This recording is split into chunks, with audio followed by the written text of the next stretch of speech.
आज हमारे साथ हैं लोक समाज पार्टी के राष्ट्रीय अध्यक्ष श्री गौरीशंकर शर्मा जी और पेशे से वकील हैं। शर्मा जी, अब जो महंगाई का स्तर चल रहा है, जैसे कि सब्जियों का ख़ास तौर से, जो कि आम लोग रोज़ खाने वाली वो रोज़मर्रा की ज़िंदगी के अंदर अगर इसको नहीं खाएगा तो आदमी क्या खाएगा। और यही इतनी आग लगी पड़ी है कि आलू 40 रुपये किलो हो चुका है, जबकि हमारे भारत में पैदा होता है। हरा धनिया 300 रुपये किलो है, हरी मिर्च 130 रुपये किलो हो चुकी है, मंडी रेट चल रहे हैं। आखिर इसमें ऐसी महंगाई क्यों हो रही है? देखिए, भारतीय जनता पार्टी नहीं, कांग्रेस भी महंगाई को रोकने का कोई प्रयास नहीं किए थे, और ये सरकार तो कतई नहीं कर रही है। ये तो सरकार सही माने में जो सत्ता हासिल की है वो जनता के सहयोग से ना हासिल करके ये कारपोरेट घराने के जो लोग हैं उनके पैसे से, उनकी पूंजी से ये केंद्र सरकार बनाए हैं। और जब ये प्रकृति और सिस्टम का नियम भी है कि जिससे लिया जाता है उसका हमको रिटर्न करना होता है, तो नरेंद्र मोदी भाजपा के माध्यम से, आरएसएस के माध्यम से, हो सकता है आरएसएस के लोग न लिए हों, ना उसमें किए, लेकिन भाजपा और के लोग जो है कारपोरेट घरानों से पैसा लिए हैं जिससे सरकार बनाए हैं। अब जब उनसे पैसा लिए हैं तो जो पूंजीपति, जो कारपोरेट घराने के लोग अपना पैसा लगाए हैं वो तो ब्याज के साथ, बल्कि चक्रवृद्धि ब्याज से भी बढ़कर वो वसूल रहे हैं, और इसीलिए नरेंद्र मोदी साइलेंट हैं। लोक समाज पार्टी का मानना है, और हम लोग सिस्टम में जब आएंगे तो ये अडॉप्ट करेंगे कि एक प्राइस कंट्रोल कमीशन होगा। वो प्राइस कंट्रोल कमीशन का ब्रांच हर राज्य में होगा, जो कि जो आवश्यक वस्तु के साथ जो अन्य वस्तुएं हैं सबका दाम निर्धारित करेगा, और उस दाम से ज़्यादा जो व्यापारी बेचेगा उसको कड़ी से कड़ी सज़ा का प्रावधान किया जाएगा। आज वो सिस्टम नहीं है। आलू 40 रुपया आज इस समय बिक रहा है। आज के करीब आप 4 महीना पहले जाइए, 5 महीना पहले जाइए, तो वही आलू 5 रुपया, 4 रुपया, 2 रुपया में कोई पूछ नहीं रहा था मार्च के महीने में। लेकिन अब जो है ये इतना बढ़ गया है। क्यों? किसान से जब लेना था तो 4-5 रुपया, 2 रुपया में आप उसको पूछ नहीं रहे थे। अब जब व्यापारी के पास आ गया स्टॉक में तो आप उस पर कंट्रोल नहीं लगा रहे हैं कि भाई 2 रुपये की चीज़ आप 40 में कैसे बेच रहे हैं, 4 की चीज़ 40 में कैसे बेच रहे हैं। वो इसलिए नहीं कर रहे हैं कि उन आलू व्यापारियों से भी, इन सब्जी बढ़ के थोक विक्रेताओं से भी ये नरेंद्र मोदी पैसा लिए हैं, जिस पर ये कुर्सी पर बैठ करके ये तानाशाही रवैया अपना रहे हैं। लोक समाज पार्टी किसी भी कीमत पर इनके जो तानाशाही रवैया है इसको हर हालत में ख़त्म करने का रास्ते पर चल पड़ी है, लोगों के पास निकल रही है। जो कार्यकर्ता जहां भी अपना साधन है, जैसा भी है, लोगों के पास जगाने का प्रयास कर रहे हैं। आज जनता का लोग बहुत सारे उसमें हैं, उनको अपने बच्चों की भविष्य की चिंता नहीं है कि उनको अच्छा स्कूल मिले या अच्छा अस्पताल मिले। उनको चिंता है कि मैं हिंदू हूँ, उनको चिंता है कि मैं मुसलमान हूँ, मेरा हिंदू खतरे में, धर्म खतरे में है, या मेरा मुस्लिम धर्म खतरे में है। इन सब बातों में उलझे हुए हैं, इसलिए वो हिंदू भाई भाजपा के लोग बहुत सारे चले गए और मुस्लिम भाई अपना अलग वो कर रहे हैं। जबकि आज समय की ज़रूरत है कि पहले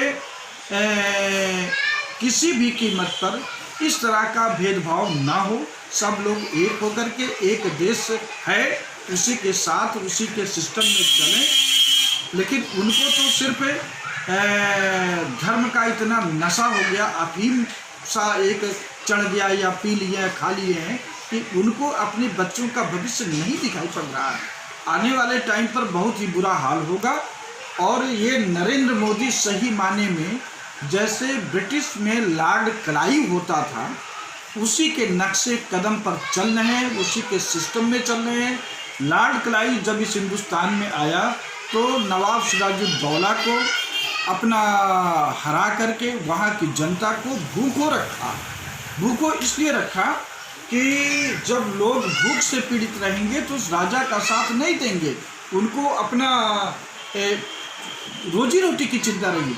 आज नरेंद्र मोदी उसी के नक्शे कदम पे चल करके पिछले 6 सालों से देश की अर्थव्यवस्था एकदम बंटा ढार कर दिए, और शुरू से लेकर जब भी जैसे ये कुर्सी पर 26 मई 2014 को राष्ट्रपति के सामने प्रधानमंत्री की शपथ लिए हैं और साउथ ब्लॉक नई दिल्ली में गए हैं, तभी से लेकर के इन्होंने प्लान किया कि जनता को भूखों रखे। तभी इन्होंने छटनी चालू कर दिया, ठेकेदारी को और बढ़ा दिया, बीआरएस की परंपरा और तेज कर दिए।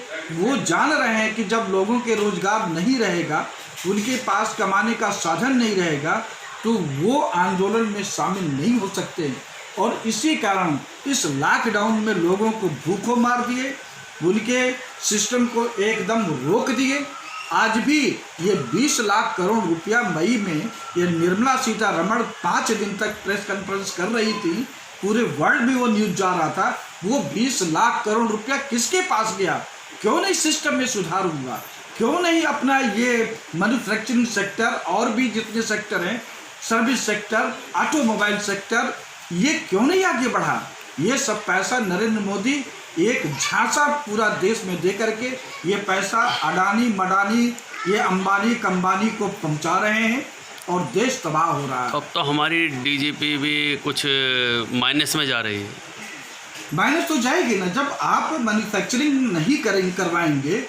देखिए, नरेंद्र मोदी को सबसे पहले जब आए थे तो जितनी भी नौकरी में पद हैं सबको भर देना चाहिए था। जब लोगों को रोजगार मिलता, जब लोगों के जेब में पैसा रहता, वो आदमी, वो व्यक्ति वो पैसा अपने घर नहीं रखेगा। जिसके जेब में पैसा रहेगा वो मार्केट में जाएगा, मार्केट में खरीदेगा। जब खरीदारी बढ़ेगी तो मांग बढ़ेगा, और जब मांग बढ़ेगा तो मैन्युफैक्चरिंग बढ़ेगा, और मैन्युफैक्चरिंग जब बढ़ेगी तो रोजगार और बढ़ेगा। तो इस तरह से जीडीपी बढ़ती है। लेकिन इन्होंने तो ये लोगों का जेब ही एकदम महंगाई के माध्यम से और इस सिस्टम के माध्यम से एक डकैती डलवा दिया। लोगों के पास पैसा नहीं है, परेशान है। वो जान रहे हैं कि आज जो मजदूर, किसान या आम जनता या छोटा व्यापारी, अगर सवेरे के पास उसके पास खाने को है तो शाम को नहीं है, इसलिए वो मजबूर होकर के आंदोलन में भाग नहीं लेगा। जो देशभक्त हैं और जो नकली राष्ट्रभक्त हैं उनको तो अयोध्या का मंदिर चाहिए, और मस्जिद की बात करेंगे और हिंदू मुसलमान की बात करेंगे। अरे हम चाहते हैं, बिल्कुल मानते हैं, राम जी हैं, उनको होना चाहिए, उनका सम्मान हो, मंदिर बनना चाहिए। लेकिन मंदिर बनने से ही कोई समस्या का समाधान नहीं हो जाएगा। जब तक श्री राम जी के आदर्शों को हम अपने जीवन में उतारेंगे नहीं, आप ऐसे पूरे वर्ल्ड में मंदिर खड़ा कर दीजिए, कुछ होने जाने वाला नहीं है। लेकिन ये लोग उसी के नाम पर गुमराह करके उसका रोटी खाने का अब आगे काम करेंगे, इससे कुछ नहीं करेंगे। लोगों में ऊंच नीच, भेदभाव, छुआछूत और बढ़ेगा। दिल्ली के अंदर सबसे बड़ी अगर कोई मंडी कहलाई जाती है तो वो आज़ादपुर या फिर उसके बाद ओखला मंडी, सब्जी मंडी या फल मंडी में, मगर उस पर जो काबिज है वो हमारी दिल्ली सरकार है। आखिर इसमें केंद्र सरकार अगर रेट बढ़ा रही है तो दिल्ली सरकार क्यों बढ़ाने दे रही है? देखिए, सब्जियों के दाम जो अरविंद केजरीवाल जी हैं वह बनिया वर्ग से बिलोंग करते हैं। उनकी भी सोच वही है जो नरेंद्र मोदी भाजपा प्लस कांग्रेस की। क्या भाजपा की बी टीम है? बिल्कुल बी टीम है अरविंद केजरीवाल जी। वो भी, उनको तो देखिए, ये जो 1913 में जो इनकी सरकार बनी थी, फिर कुछ महीने चलने के बाद में 30-40 दिन के चलने के बाद में फिर राष्ट्रपति शासन लागू रहा, फिर चुनाव हुए, तो 5 साल का टर्म तो लगभग पूरा हो गया। फिर इधर भी इनका चल रहा है। तो इन्होंने आज तक, ये केजरीवाल जी, चाहे वो दिल्ली सरकार के अंतर्गत इनके स्कूल हो या कॉलेज हैं या यूनिवर्सिटी हो या मेडिकल हो, किसी भी सेक्टर में इन्होंने किसी भी को रेगुलर नहीं किया है।